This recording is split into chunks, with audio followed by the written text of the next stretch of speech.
હવે હું તમને મનુ રાજાના જે બે પુત્ર છે, ઉતાનપાદ અને પ્રિયવ્રત, આ બેની કથા હું તમને કહું છું. ઉતાનપાદ ને બે પત્ની હતી. એકનું નામ હતું સુનીતિ અને એકનું નામ હતું સુરુચિ.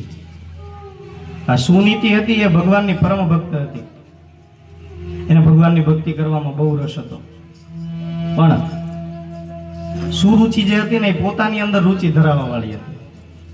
સુરુચિ પોતાની અંદર રુચિ ધરાવવા વાળી, કે આખો દિવસ શણગાર સજે ને તો આભલાની સામું જો જ કરે કે હા હા હું કેવી સુંદર લાગુ છું, આમ તો જો. પોતાના વખાણ કરવામાંથી જ નવરી ન થાય સુરુચિ. હવે એ સુનીતિ જે હતી એ સુનીતિથી ભગવાનના પરમ ભક્ત ધ્રુવનો જન્મ થયો અને સુરુચિથી ઉત્તમ નામના પુત્રનો જન્મ થયો.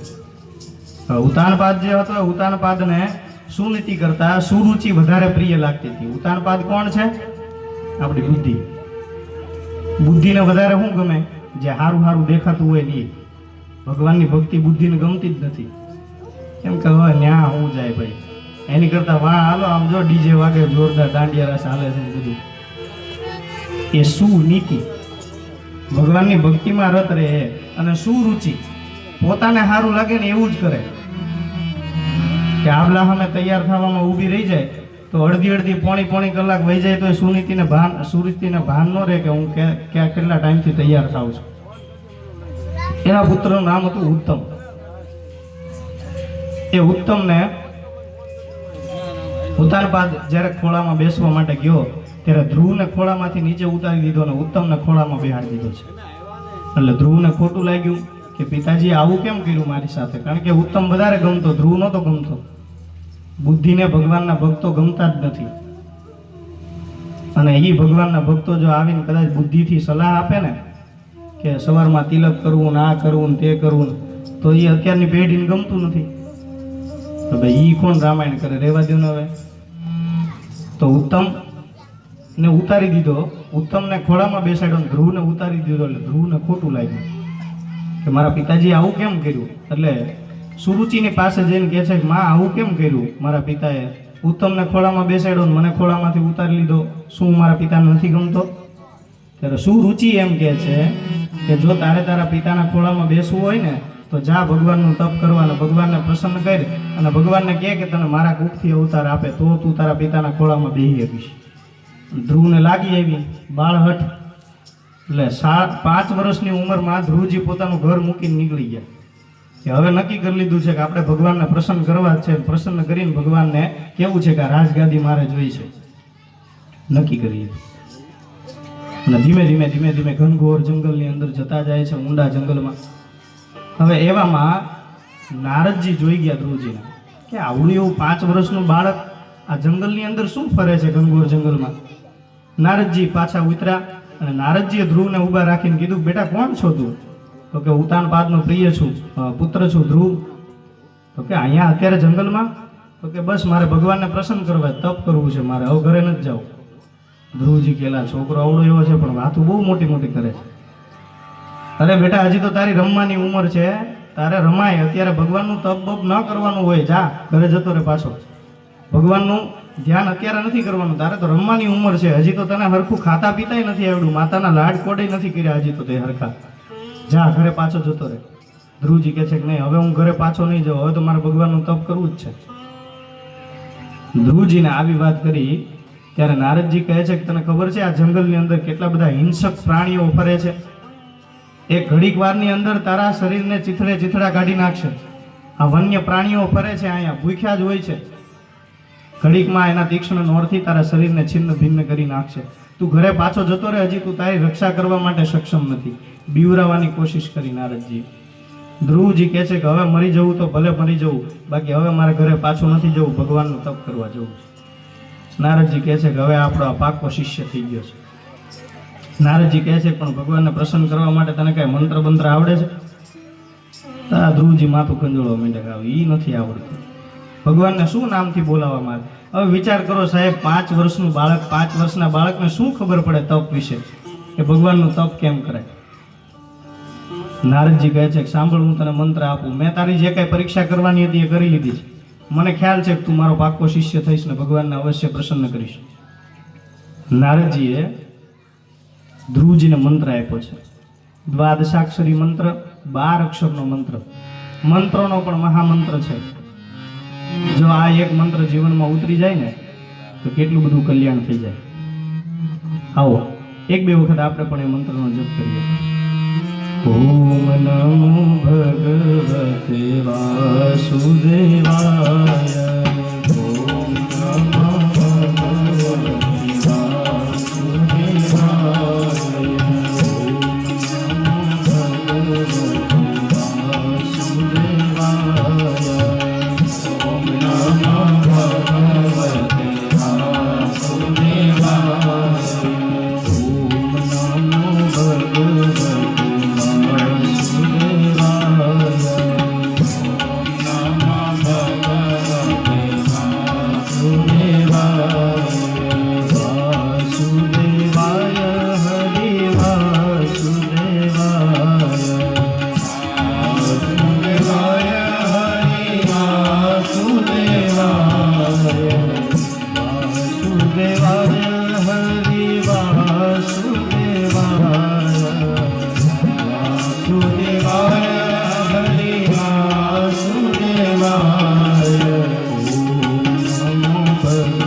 અક્ષરનો મંત્ર નારદજી આપ્યો છે. ઓમ નમો ભગવતે વાસુદેવાય. આ 12 અક્ષરનો મંત્ર આપ્યો ને કીધું જા આ મંત્રથી તપ કરજે, ભગવાન ચોક્કસ તારા ઉપર પ્રસન્ન થશે. નારદજીને મંત્ર આપ્યો ને કીધું કે હવે જાવું ક્યાં, તપ કરવા માટેની જગ્યા કઈ ઉત્તમ છે. નારદજી કહે છે કે જા અહીંથી આગળ આનંદ ઘાટ ઉપર તારે જવાનું છે. એ વનની અંદર જઈને ગંગા નદીના તટ ઉપર તારે ભગવાનના નામથી તપ કરવાનું છે. નારદજીના તપનો મંત્ર આપ્યો. ધ્રુવજી ચાલવા લાગ્યા. આગળ જતા જતા વનની અંદર ગંગાજીના કિનારે ધ્રુવજી છે ભગવાનનું નામ સ્મરણ કરતા જાય છે. ઓમ નમો ભગવતે વાસુદેવાય. ઓમ નમો ભગવતે વાસુદેવાય. 1 મહિનો થયો, ભગવાન પ્રસન્ન ન થયા. ધ્રુવજી કહે છે કે હજી કાંઈક તકલીફ રહે છે. કહે છે કે હું જે આ ફળ ને પાંદ ખાઉં છું ને તે ફળ ખાવાના મારે બંધ કરી દેવા પડશે. ફળ ખાવાનું બંધ કરી દીધું, ખાલી સૂકા પાંદડા ખાઈ પાણી પીને તપ કરવાનું ચાલુ કર્યું. ઓમ નમો ભગવતે વાસુદેવાય. 1 મહિનો બીજો પૂરો થઈ ગયો, ભગવાન પ્રસન્ન નથી થતા. કે છે કે હું સુકાઈ ગયેલા પાંદડા ખાઉં છું ને એટલે ભગવાન પ્રસન્ન નહીં થતા હોય. સુકાઈ ગયેલા પાંદડા ખાવાનું બંધ કરી દીધું અને ફરી વખત પાછું તપ ચાલુ કર્યું. નમો ભગવતે વાસુદેવાય. ધ્રુવજી કહે છે કે હજી મારા તપમાં કંઈક ખામી રહી જાય છે. હું આ પાણી પીઉં છું ને પાણી પીવાનું બંધ કરી દઈશ. નિર્જલા ઉપવાસ કરવાનું ચાલુ કરી દીધું. એક પગ ડાબા ગોઠણ ઉપર પોતાનો જમણો પગ ચડાવી દીધો છે. બંને હાથને મસ્તક ઉપર જોડી દીધા છે અને ભાવથી આ દ્વાદશાક્ષરી મંત્રનો જપ કરે છે.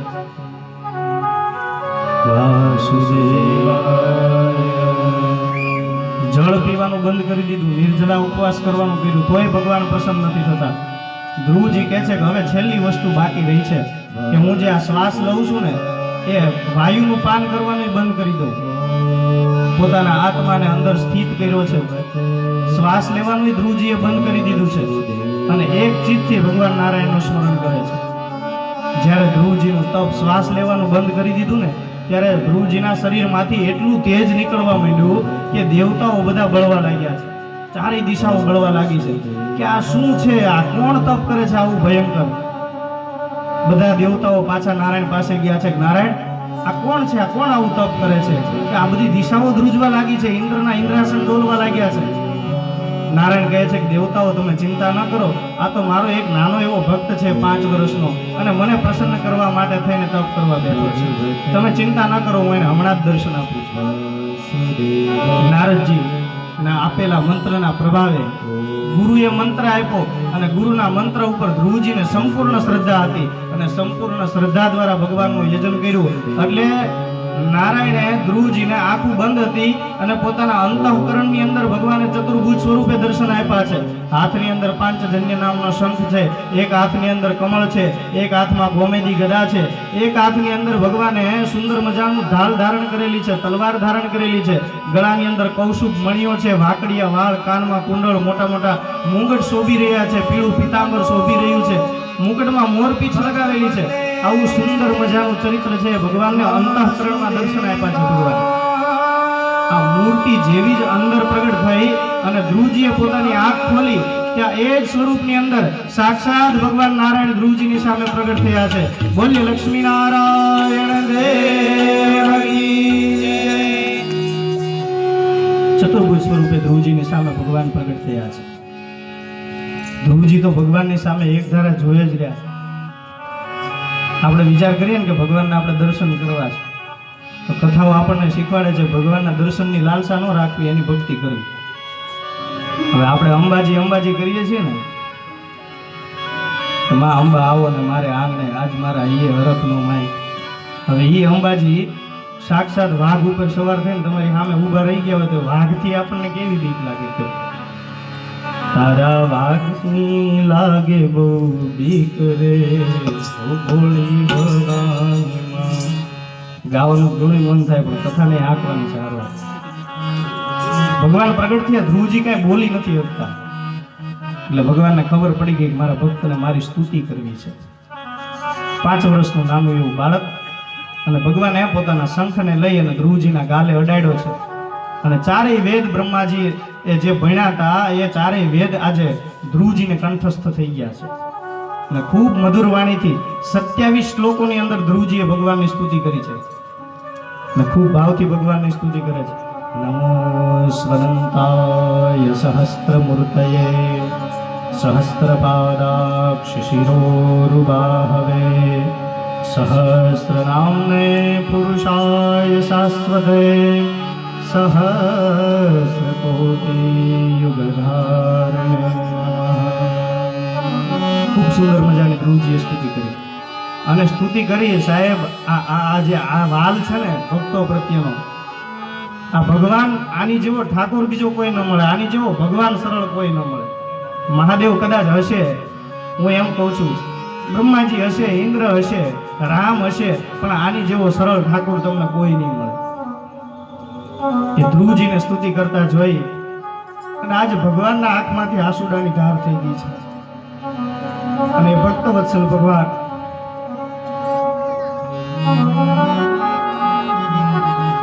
ધ્રુવજીને ખોળામાં લીધા અને ખૂબ વાલ કર્યો છે ધ્રુવજી.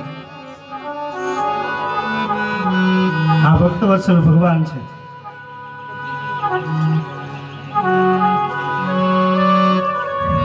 એની ભાવથી ભક્તિ કરીએ ને તો આની જેવો સરળ બીજો કોઈ નથી.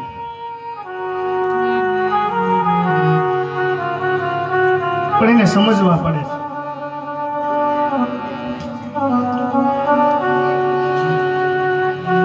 ભગવાને ધ્રુવજીને તેડી લીધા છે, ખૂબ ભાવ કર્યો, અને ધ્રુવજીને કહે છે કે બેટા માગ, તારે શું જોઈ છે? ધ્રુવજી કહે છે કે પ્રભુ,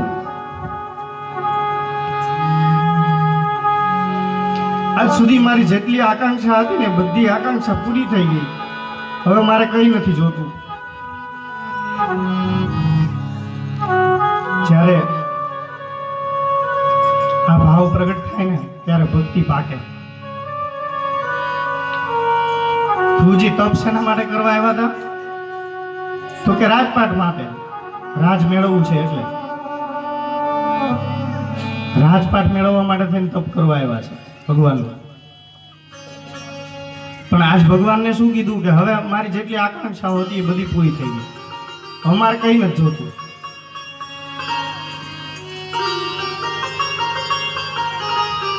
ભગવાન કહે છે ધ્રુવ, મને તો ખબર જ હતી તું કઈ માગવાનો નથી, પણ જ્યાં હું તારા ઉપર પ્રસન્ન થયો છું, તને વરદાન આપું છું કે તું આ પૃથ્વી ઉપર 36,000 વર્ષ સુધી રાજ કરીશ. કેટલા વર્ષ સુધી? 36,000 વર્ષ સુધી. આપણે ભગવાનની પાસે માગીએ ને તો આપણે સાંસારિક સુખ માગીએ કે હે ભગવાન મને મકાન આપજો ને, હે ભગવાન મને ગાડી બંગલા આપજો ને, હે ભગવાન નોકરી આપજો.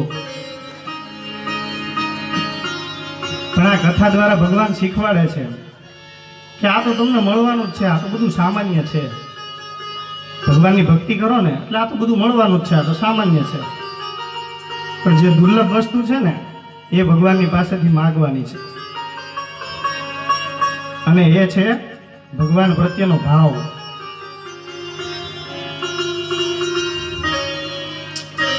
ધ્રુવજીને ભગવાને 36,000 વર્ષનું રાજ આપ્યું અને નગરની અંદર પાછા આવ્યા. તે આખા નગરે ઉતાનપાદ સહિત એમની માતા સુમતી સુરુચિએ ધ્રુવજીનું ખૂબ ભવ્ય સ્વાગત કર્યું છે. ભવ્ય સ્વાગત કરી અને ઉતાનપાદે પોતાના પુત્રને ધ્રુવને રાજગાદી સોંપી દીધી છે. અને ધ્રુવજીએ પછી 36,000 વર્ષ સુધી રાજ કર્યું છે આ પૃથ્વી ઉપર. 36,000 વર્ષ સુધી રાજ કરી અને પછી ભગવાને એમને પોતાનું પરમ પદ ધ્રુવલોક આપ્યું છે.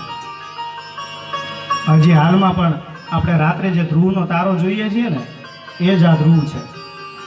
ભગવાને અવિચળ પદ આપ્યું કે જ્યાં સુધી આ સૃષ્ટિ રહેશે ત્યાં સુધી તને લોકો યાદ રાખશે. આ વસ્તુ માગવાની છે ભગવાન પાસે, સાંસારિક સુખ નથી માગવાનું. ધ્રુવજીને અવિચળ પદ ભગવાને આપ્યું અને એ પછી ધ્રુવજીના વંશના વિશે વર્ણનમાં કહે છે